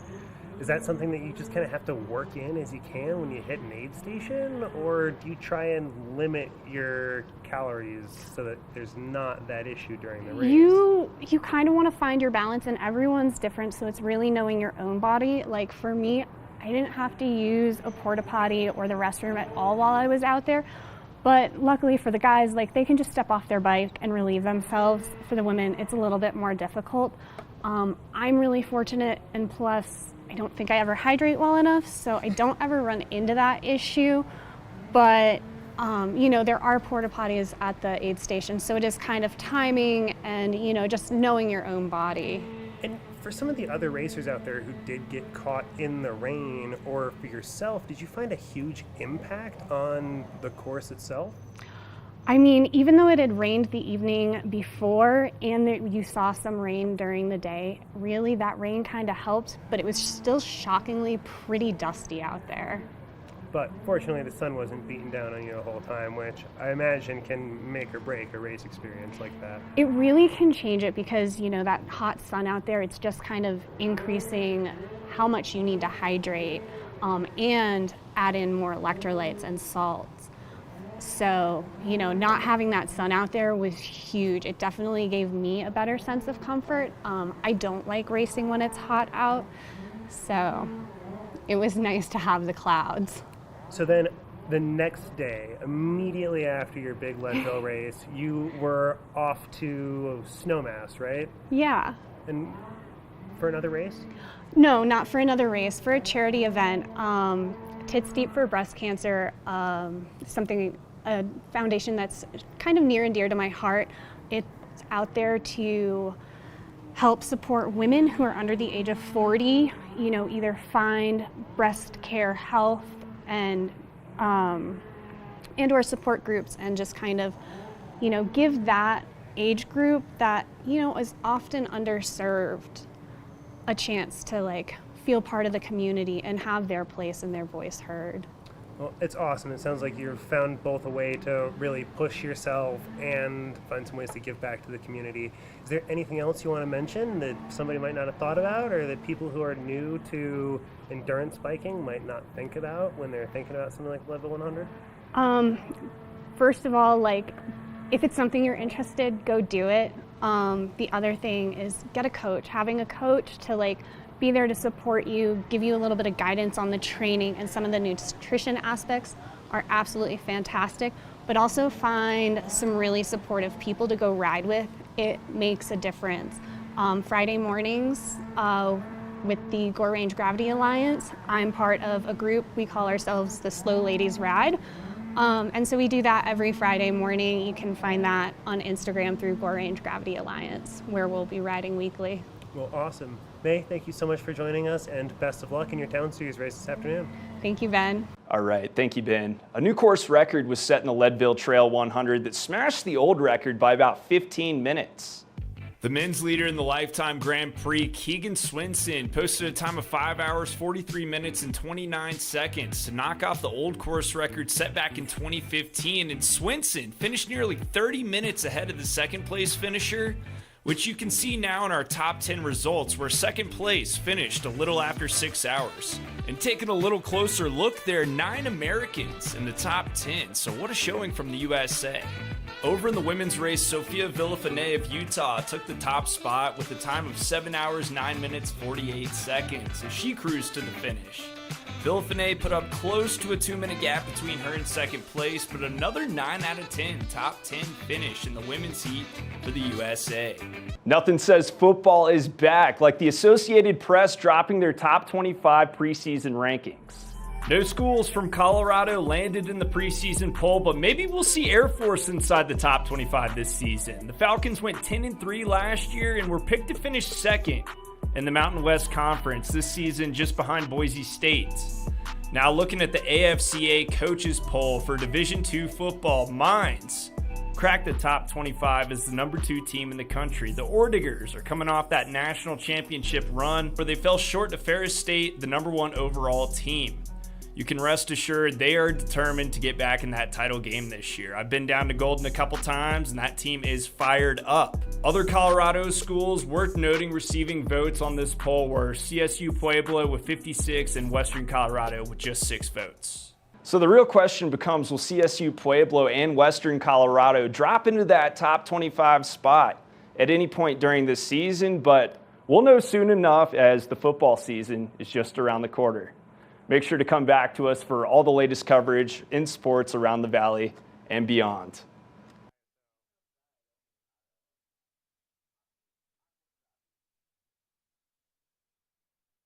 Good morning, Vale.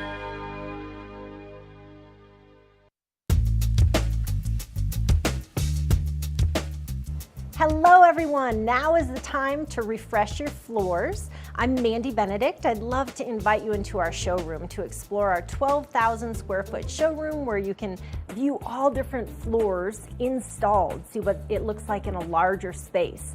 One of our greatest growing products is waterproof wood flooring, which for our environment with kids and dogs and ski boot and our mountain lifestyle, this is a great flooring option. I brought one of the planks with me today. They're nice, long, wide planks. They're embossed on grain, so they look beautiful, but they perform really well in our mountain lifestyle. We have all employee installers. They've been working for over a decade with us, and We have a lifetime installation warranty. So not only do we make sure that the client gets what they want, we know what this climate needs. We have beautiful reclaimed floors, herringbone, really anything that you're looking for to update your home or your business. We have it at Rugs Benedict. We provide free estimates. So come in and visit us in the store. We'd love to see you.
Good morning, Vale.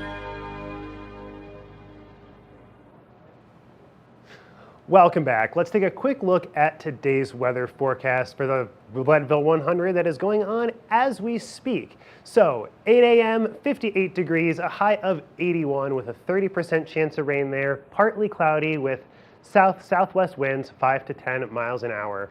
Then as we're looking at that hourly forecast, again this morning, 58 degrees and sunny with clouds moving in through the rest of the day. 76 at noon, 80 around 4, and then cooling off at 8 p.m. there as we work our way towards the evening with 71 degrees. Looking at that I-70 corridor, starting down in Denver, we're looking at a high of 97 with a 20% chance of rain, mostly sunny. Vail, high of 81 with 30% chance of rain, mostly cloudy. 30% chance of rain and mostly cloudy in Avon with a high of 84. 88 in Eagle with that 20% chance of rain and still mostly cloudy. As we take a look at overnight tonight, we've got 52 degrees, 20% chance of rain, partly cloudy with sunset at 7:58 p.m. with some east-southeast winds, 5 to 10 miles an hour overnight. Then we're taking a look at the rest of the week here. Sunday, we're looking at mostly sunny, 85 degrees with a low of 51. Monday, high of 84 with a low of 51 as well. Then partly cloudy on Tuesday with a 20% chance of rain. 82 is our high. Wednesday, 30% chance of rain with 80 as our high, partly cloudy. And then Thursday, we're looking at a 40% chance of scattered thunderstorms with a high of 78 degrees and a low of 48. Now, Kim Smith had the opportunity to join me on the couch a little while ago to help provide us with a little bit of advice on how to improve our careers. Let's hear what she has to say.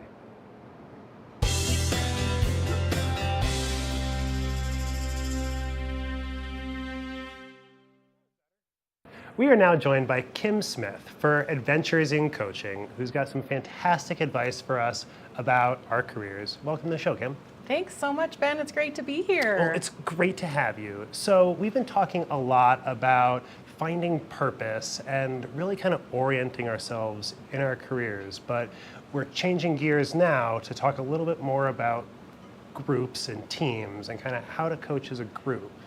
Tell us a little bit about that. Yeah, great. Yes, and we have been talking a lot about the individuals and purpose and change and all of that, but I also do a lot of coaching with businesses and teams, and I wanted to talk a little bit about, initially what the difference is between a group and a team. And while I do a lot of group coaching can often be around topics, but you're really working on yourself as an individual. Whereas when I coach a team, it's a team that has come together to work collectively on a bigger purpose, to kind of work on, you know, what they can do, how it would be more powerful for them to work as a team versus individuals. So instead of like a collaborative coaching session where you've got multiple people there kind of working on their own things a little bit as a group, you're focusing more on the teamwork dynamics specifically. Exactly, and not every group can become a team. A team is really there for a specific purpose. So say, for example, you're in an organization and you suddenly have a competitor, you know, rise up in the market, or there's something that you need to look at internally. But it's there, you have a specific purpose, and it can be multifunctional people. You can have interdepartmental people, you can have an executive team, but it's really a team that's set up for a collective purpose. That totally makes sense. So how does a team coaching session then differ from a group coaching session? Are there specific differences with the way you approach things? Yeah, well, I'll focus more on the team part of it because when I have a team, we sit there and initially, you know, I'm there as a coach to kind of figure out from an unbiased standpoint, you know, what is it that the team is wanting to do? What does the team need to accomplish? What is the team's job and why? We'll also go through a series of steps like, you know, who are the stakeholders? And your stakeholder can be, you know, your customer. It can be an internal leadership team. It could be society as a whole. It just really depends on the team. But considering what the stakeholder needs is very, very important in a team coaching environment. So how do you go about identifying the stakeholders' needs there? Is there a specific process that you go through? Yeah, checklist? That's a great question. Well, I mean, I think it's really a matter of either you talk to the stakeholder directly and you can bring them in. I also, you know, forgot to mention sometimes a board is a very big stakeholder. So you could have that stakeholder come in and say, hey, from your team, from your organization, what I need is this. But often we don't have access to that, or maybe we don't have time for a lot of focus groups or something like that. So I just simply say, bring a chair and put it in the room and put the stakeholder's name on that chair. And we can imagine and kind of, you know, creatively brainstorm what that stakeholder needs. Totally makes sense. So once you've kind of identified those stakeholders' needs with the team, then how do you and the team then kind of work towards orienting yourselves to those goals? So yeah, that is a great question. So we want to figure out, like, what is it that they need? What is it that we're trying to do? Is it, you know, speed to market? Are we trying to develop a new product? Are we trying to be innovative? You know, it depends on the team and what it is that you need to do. So we look at those things and set those goals up and make sure that we have timelines and everybody has a specific role within that team where we're all accountable for that. And a coach will help to hold that team accountable. And the other thing that really comes up a lot in teams are team dynamics, right? We all bring ourselves to work every day. And like I've been talking about in previous sessions, you know, limiting beliefs can hold us back from being successful. And that can also really derail a team as well. So, you know, when I notice that that's going on, you know, I might do some individual one-on-one coaching, but also just really try to figure out, you know, what is everybody's strengths and what are they bringing to the table so that we can all be on the same page and not in a competitive situation with each other. That seems pretty obvious there. Like, clearly, I mean, like, if the team isn't gelling together as individuals, it seems like that can be a huge challenge. Are there any other major challenges that you think teams commonly face beyond just the interpersonal cohesion of the team? Oh, absolutely. You know, I think goals and having measurable goals and KPIs, which is an acronym for key performance indicators. It's important that we highlight and outline what those are and what those mean so that we can do that checks and balances and look back to say, like, hey, are we meeting our goal of X? And are we, you know, meeting our goal of Y? And looking at, you know, if so, great, how do we keep doing that? And if not, what do we need to reassess? And also having that, you know, those measurements be time bound so that we don't just have this, you know, never ending timeline. Like, if we need to know in 30 days how something is doing, let's check back. You know, what is our bigger goal? Are we a team for a year putting this project together? But it really depends on, what those goals are, but measure. That's, that's a big one. Well, and it seems to me that as you start to develop those timelines and create a system that allows individual members of the team to evaluate their own progress and see where they fall in the team's progress, seems to me like that's a key component to functioning well as a group or as a team. Yes, absolutely. And as a coach, I think it's really important to check in with everybody. We can always revise something if something's not working, if maybe there's some personality or dynamics that aren't working. Taking a step back and just because we said that the goal and the purpose is this at the very beginning doesn't mean that we can't have flexibility to change and pivot a little bit as we gain more information. So if we've got those interpersonal issues more or less worked out, and we've got strong deliverables and a timeline set up with that evaluation system in place, are there any other major hurdles that you would expect a team to encounter? I think it's just like every day in life, right? Things come up and things that we can't anticipate. It's great if we do like a SWOT analysis. I don't know if you've heard about what that is, but it's an analysis that we look at the strengths, weaknesses, opportunities, and threats from both inside the company and outside the company. And we can't always anticipate those, but when those come up, like, do we have the agility and the flexibility to pivot and to shift and to quickly determine what we need to do to address that problem? Well, and I would imagine that through that process, you really help coach the team to be ready for and have a little bit of preparation in mind for those challenges that might unexpectedly arise. What do you recommend for teams to kind of help them prepare for the unexpected?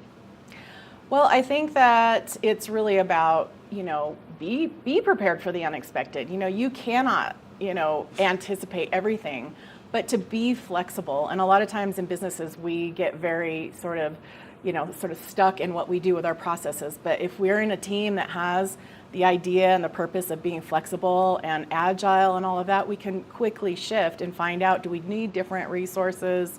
Do we need different people on the team? What do we need to do to make those adjustments?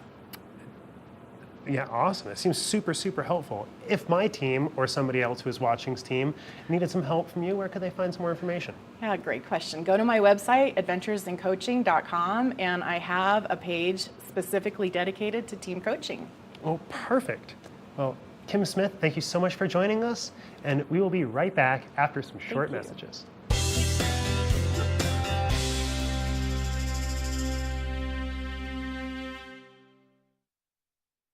Good morning, Vale.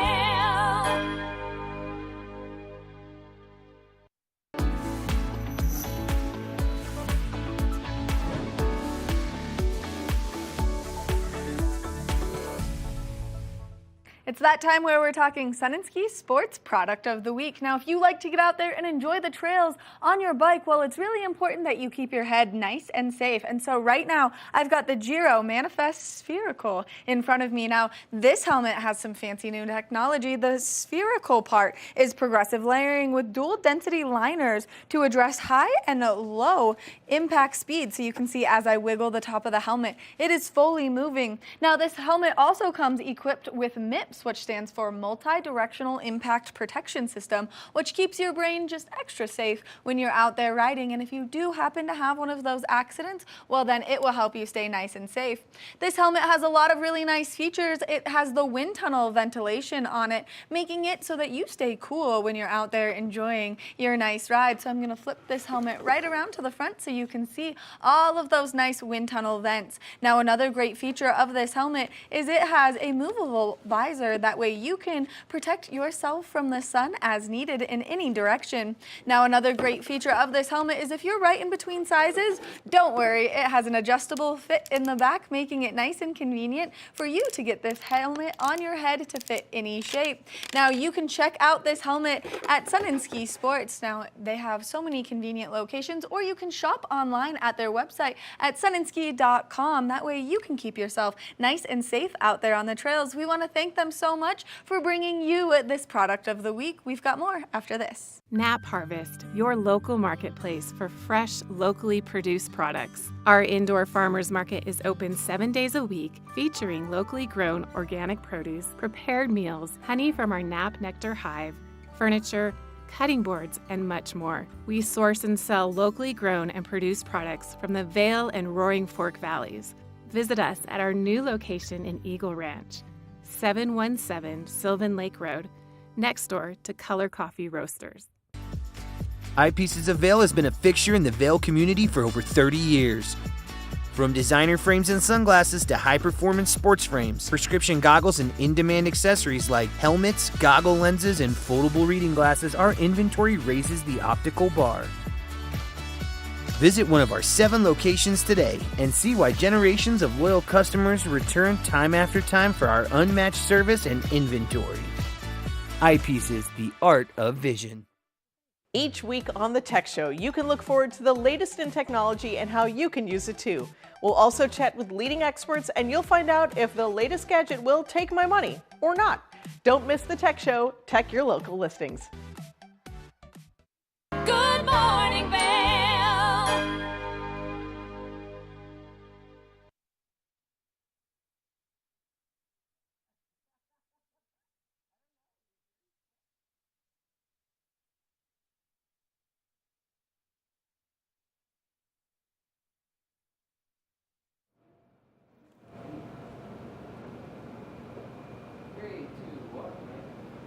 Welcome back to the show. I'm joined now on the couch by Brooke Shawnsby, the Executive Director of the Vail Valley Charitable Fund. Welcome to the show. Thank you. Good morning. Good morning. So you guys have a big event starting today, correct? We do. Yep. The Vail Tell us a Valley. little about it. Sure. The Vail Valley Brew Owl. So it's this afternoon from 4 to 8 p.m. We have live music from local favorite The Evolution, Mauricio and crew, and then Mark Morris and members of Rapid Grass will take the stage later in the evening.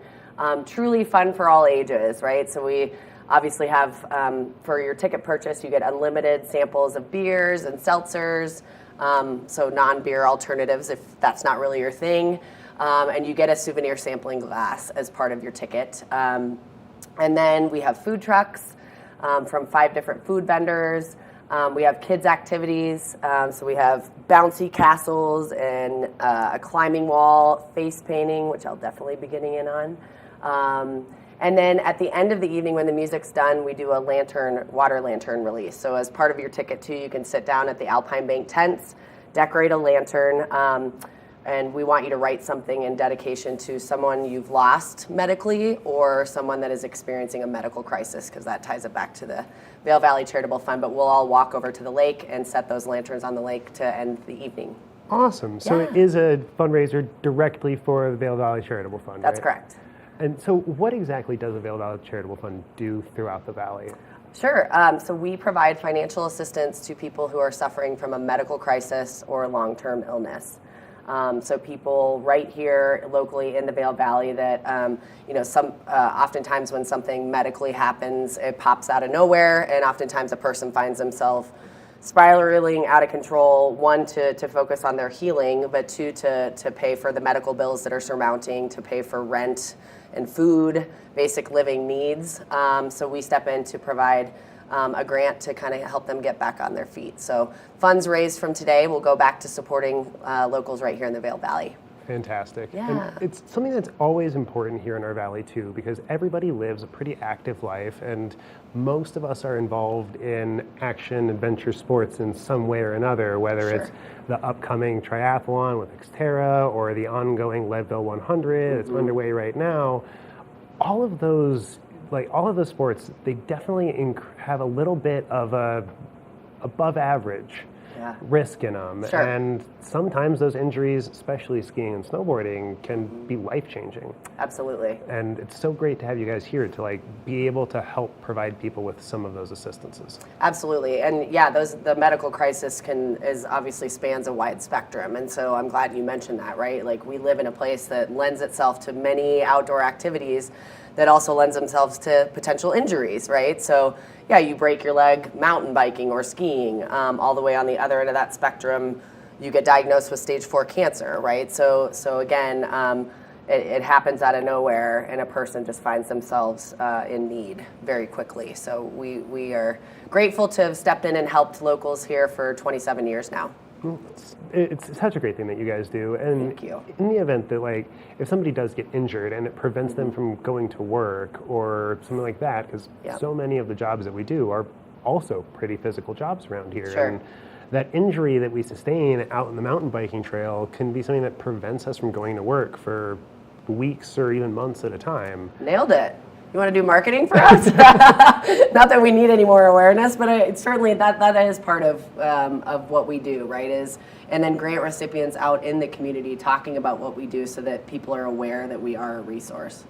And so you're great at that. You got all your talking points. You're perfect. Well, thank you. But like, you guys also help with some of the more advanced needs that some people might have too. If somebody gets injured, say permanently, and now they're dealing with having to retool their house to be ADA accessible. Yes. Is that something that you guys can help with? Yes, Brian Biggs was a grant recipient of ours, and we did a fundraiser for him in January. So when something medical happens, so we do the one-time grant, and then if the need is greater, that $7,500 is helpful to some people, and for some people where you're ADAing an entire house, that's hundreds of thousands of dollars, then we do a local fundraiser. So we did that one for Brian at the Eagle Vale Pavilion in January, and we raised about $220,000 for that family. Awesome. Which was amazing. Yeah, it still gives me goosebumps, and truly an amazing local kid who grew up in this valley and was in school up in Montana and had a rafting accident. And so we're grateful to have stepped in and helped out that family. Awesome. And one of the things that you guys are able to do with that $7,500 grant is just like, it helps really bridge that gap. And I would imagine that you guys give out a pretty decent amount of those every year. We do, yeah. We give out just over $200,000 on average each year. And then in our 27 years, we've distributed over $9 million to about 2,000 families here locally. Because the ripple effect too, right? So something happens to an individual, that affects the entire family, right? So then we try to step in and yes, provide that financial support, and though act as an advocate for them to find the other resources. This valley is full of them, right? So really connect them with that long-term care, those longer-term solutions versus just here's some money and hope you get better. Well, and especially with some of those longer-term care issues, like that can be something that insurance just drops the ball on. And a lot of times, we can have good insurance. I mean, the Vail Resorts is a great example. Like the employee insurance there is wonderful, but doesn't cover everything. Sure. And no insurance company is going to be there to support you if you're missing a paycheck because all of a sudden you can't walk and you're a ski patroller. Right, yeah. But so if you guys are, at the Brewow and the other fundraisers you guys do throughout the year, is there anything in particular that you want people to think of, to bring with them, or to just have in mind when they come to participate? Well, today, just bring yourselves and enjoy the fun atmosphere and see community really in action, right? So we will be there. We have a silent auction. We're doing pretzel necklaces for $5. That goes well with libations. And actually during the set break between the two bands, I will be up on stage with a couple of our grant recipients telling their stories, right? So we can talk about what we do all day long, but seeing it, hearing it from the perspective of someone who has been on the other end of that. And they will be out in the crowd, right? Because we have helped a lot of people. And obviously our board members will be floating around too. So really we just invite you to come and enjoy the day and be a part of the conversation, see us in action in a different way, and really celebrate what this community is all about. Fantastic. Yeah, so yeah, this afternoon, Vail Valley Brewow, 4 to 8 p.m. You can buy tickets at the door, or you can buy them online at Brewow, so it's BREWAU.com. Kids activities, water lantern launch, food trucks, lots of tastings. Huge thank you to the town of Avon for sponsoring this event and working so closely with us. Danita and her team are just amazing. And then really thanks to Alpine Bank for supporting the water lantern launch. So awesome. Yeah. One last question before I let you go. If we can't make it to the Brewow, Yes. but we're still interested in donating, supporting the Vail Valley Charitable Fund.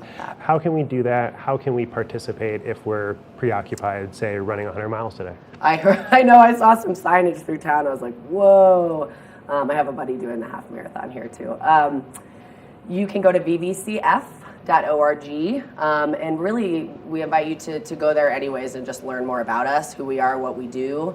There's certainly a donate button, so any dollar amount is appreciated.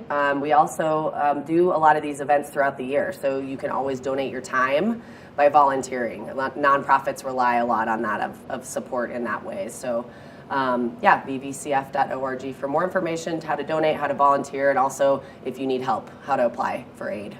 Fantastic. Yeah. Brooke Shawnsby, thank you so much for joining us. Thank you for having me. And we will be right back with a little bit more after a short break. Good morning, Vail. When you're in Vail, you're in vacation mode, and you need a flexible home tour experience that fits into your schedule. We've transformed how you view and buy homes in the Vail Valley. With immersive, cutting-edge technology, you can explore properties 10 times faster. In our lounge, we guide you through this digital world on a 16-foot screen where you can imagine your next home in comparison to your favorite recreational spots. Say goodbye to multi-day home tours and hello to a quick stop between your other plans. That's the power of the Immersion Theater.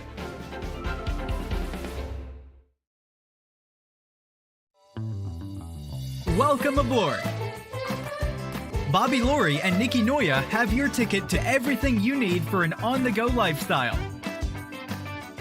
Grab your boarding pass. It's time to jet set. Did you know that all Eagle County residents and visitors can get a free Eagle Valley Library District card? All you need is a photo ID. You get our online databases and resources, free music, free streaming, all from wherever you have internet access. Free audiobooks and e-audiobooks straight to your phone. Go into your Eagle Valley Library District branch today and get your library card. Good morning, Vail. See what lies in store for you.